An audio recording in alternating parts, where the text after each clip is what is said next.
Lesson 16, Shivaji Maharaj sets up an efficient administration. My dear children, in the last lesson we saw how Shivaji Maharaj had crowned himself. Now why did he do so? Was it for his self-glorification?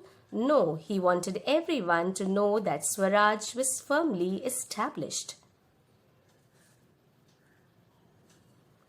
Now Swaraj had to be firmly established, and once established, Shivaji wanted to see that this kingdom should be stable and long-lasting, and therefore he wanted to set up an administration. So let us see what type of administrative setup did Shivaji have.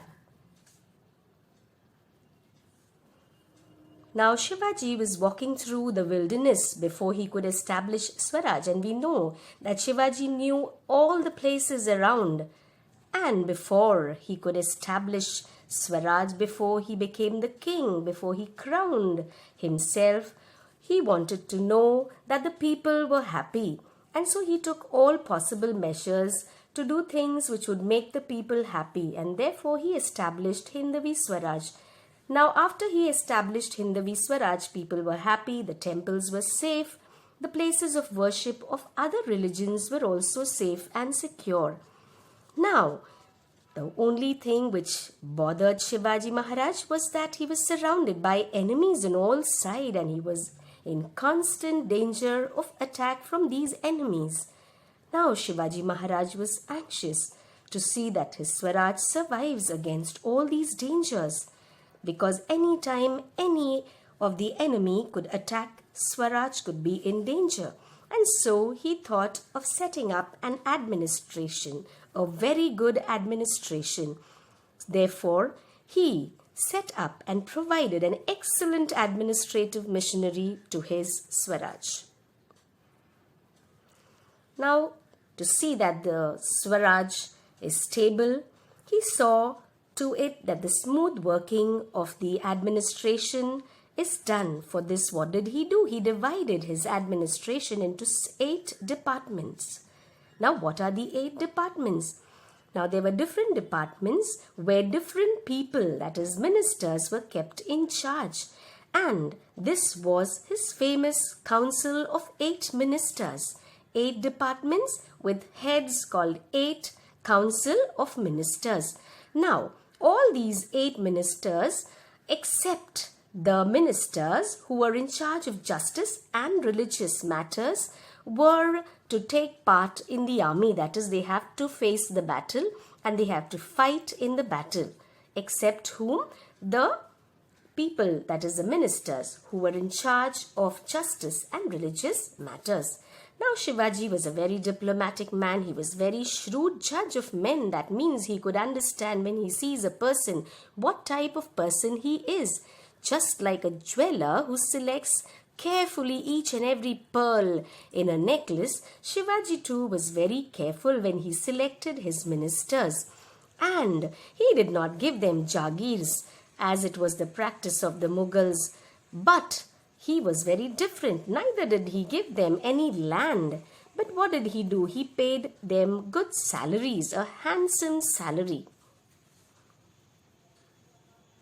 Now you can see a chart which is put up on the screen which shows you the 8 council of ministers. The names of the 8 council of ministers are given, the designation, that is what post they hold, and what department do they look after. You can go through this and understand what and how Shivaji Maharaj had set up an efficient administration.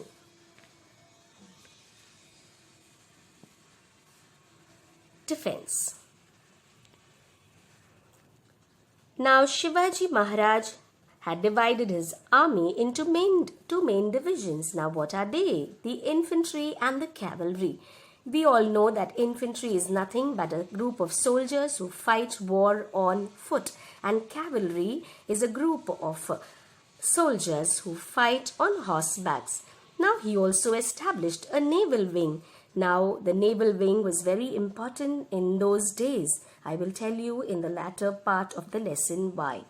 Now his army consisted mostly of Hetkaris from the Konkan and the Mavlas from the Deccan Plateau.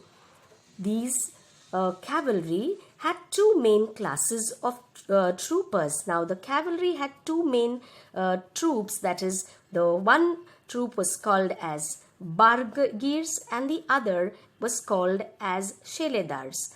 Now the Bargirs received their arms and mounts from the government, that is, they received their ammunitions and everything from the government, and they were also paid on a monthly basis directly from the government. Now the Shiledars had their own weapons in a comparison to the Bargis. These Bargis were given arms and ammunitions from the government, but the Shiledars had their own weapons and their own horses, and they used these horses and their weapons when there was a battle. And for this, they were rewarded very well. Now the commander-in-chief of the infantry was known as Sarnobat. Now we all know that each of the sections in the army had a chief, and here the commander-in-chief of the infantry, that is the soldiers who fought on foot, had a commander who was called as a Sarnobat.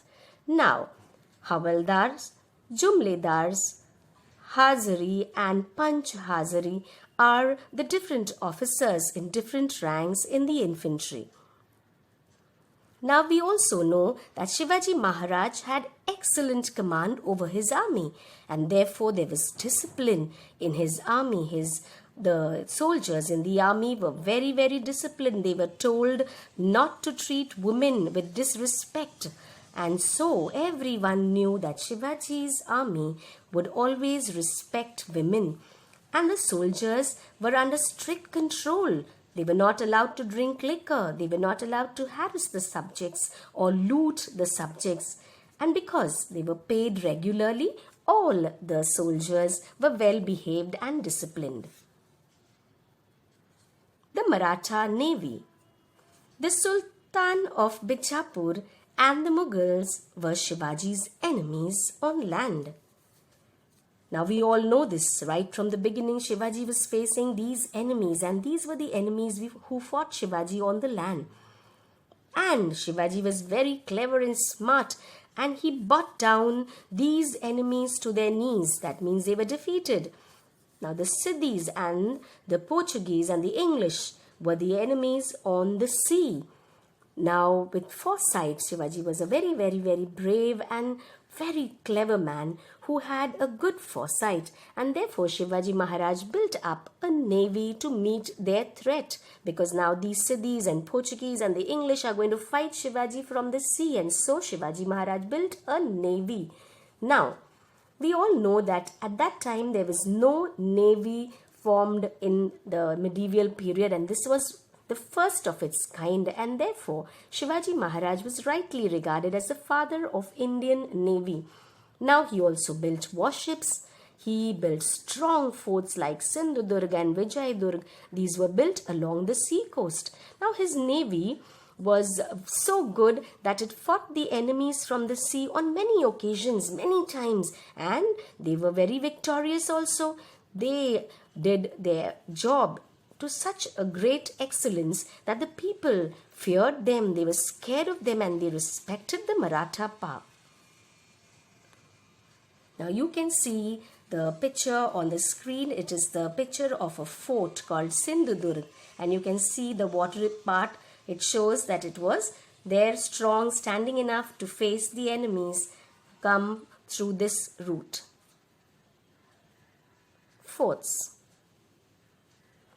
Now, forts in those days offered a powerful support for defense. We know that Shivaji Maharaj used to always fight his battle from the forts, and he was very, very good at it. And therefore, he also had a number of forts under his control. It was 300 forts that he had under his control. Now, the forts were very well managed and guarded. And in every fort, there were officers who were kept in charge of this fort. They were called as the Kiledars, a Subnis, a Karkhanis, and there were many others who would do this job. intelligence department. There was a well-organized and very efficient system of army intelligence. Now, this army intelligence and the spies who were there under Shivaji were very, very good. Now, the Bahirji Nayak was the chief of this branch of the defense department. Now, the spies who were working under them were so good that they always brought exact information of what was happening in the enemy camp, and because of that they were successful in many campaigns. The Surat campaign was successful, and Shivaji always did things when he came to know completely about the enemy's strength, and this was possible only because of the good spies that he had, the good intelligence department that he had. Civil administration. Shivaji set up an excellent civil administration. Now we know, my dear children, that Shivaji was a very, very, very well managed person. He knew everything. He was having a good foresight. Now he knew that the administration is very important, and especially civil administration. So he divided the kingdom into 12 subhas and appointed subedars as the head of each subha. Now subha is a province, is a place, okay, and this was further divided into parganas, and each pargana had a havaldar at its head. That is, the havaldar was the head of the pargana, and the pargana consisted of many villages. Okay, there were many villages in one pargana, and each village had a patil and a kulkarni. Okay, so they were managing the affairs, and thereby we see that there was good control of the administration, and the entire control of the administration was with Shivaji Maharaj, and he had many ministers and officers to take care of the day-to-day affairs. Everything was going on well, and his treasury was always full. And Shivaji Maharaj was a person who did not make any distinction between the Hindus and the Muslims in the administrative matters. He was a very good person, very understanding, and he used their talents in the cause of Swaraj. And therefore, he showed mercy to the people who were good with him. But if they were disloyal and they worked against Shivaji Maharaj secretly, they were punished, irrespective of what caste or religion they belonged to. Thus, Shivaji Maharaj established a wonderful administration, a good government, and gave a clean administration to his subjects. Thereby, we are sure that the people under the rule of Shivaji Maharaj were very happy, and they were really satisfied with Shivaji's setup, that is the administration, his way of ruling the people. Thank you.